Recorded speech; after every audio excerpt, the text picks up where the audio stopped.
தமிழகத்தில் டெங்கு பாதிப்பு கட்டுக்குள் உள்ளதாக மக்கள் நல்வாழ்வுத்துறை அமைச்சர் மா சுப்பிரமணியன் தெரிவித்துள்ளார். சென்னை வேளச்சேரியில் மக்களை தேடி மருத்துவம் திட்டத்தின் 4ஆம் ஆண்டு தொடக்க விழாவை முன்னிட்டு மக்கள் நல்வாழ்வுத்துறை அமைச்சர் மா சுப்பிரமணியன் வீடு வீடாக மக்களை சந்தித்து நலம் விசாரித்தார். இதனைத் தொடர்ந்து செய்தியாளர்களை சந்தித்த அமைச்சர் மா சுப்பிரமணியன் மக்களை தேடி மருத்துவம் திட்டத்தில் 1,86,13,872 பேர் பயனடைந்துள்ளனர் என்று தெரிவித்தார்.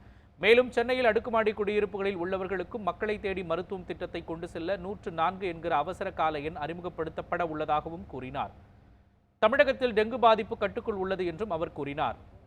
ஆக மொத்தம் 1,86,13,872 பேருக்கு 10,969 சுகாதார தன்னார்வலர்கள், 463 நோய் ஆதரவு சிகிச்சை செவிலியர்கள், 463 இயன்முறை சிகிச்சையாளர்கள் மற்றும் அரசு மருத்துவமனைகளில் 2,892 செவிலியர்கள் என்று ஏறத்தாழ 15,000 பணியாளர்கள் இந்த பணியில் ஈடுபடுத்தப்பட்டு இந்த பணி மிக சிறப்பாக நடைபெற்று முடிந்திருக்கிறது.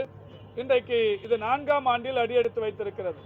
3 ஆண்டுகள் முழுமையாக நிறைவுற்று 4ஆம் ஆண்டில் அடியெடுத்து வைக்கப்பட்டிருக்கிறது. மிக விரைவில் 2 கோடி பயனாளிகள் என்கின்ற அந்த ஒரு இலக்கை இந்த துறை அடையவிருக்கிறது. மாண்புமிகு தமிழ்நாட்டின் முதலமைச்சர் அவர்கள் இந்த திட்டத்தை தொடங்கி வைக்கிற போது சொன்னது, முதல் பயனாளிக்கு மருந்து பெட்டகத்தை தந்து இந்த திட்டத்தை தொடங்கி வைக்கிற போது 1 கோடி பயனாளர்களுக்கு இந்த திட்டம் சென்றடைய வேண்டும் என்று வலியுறுத்தினார்கள். ஆனால் இன்றைக்கு அது 1,86,00,000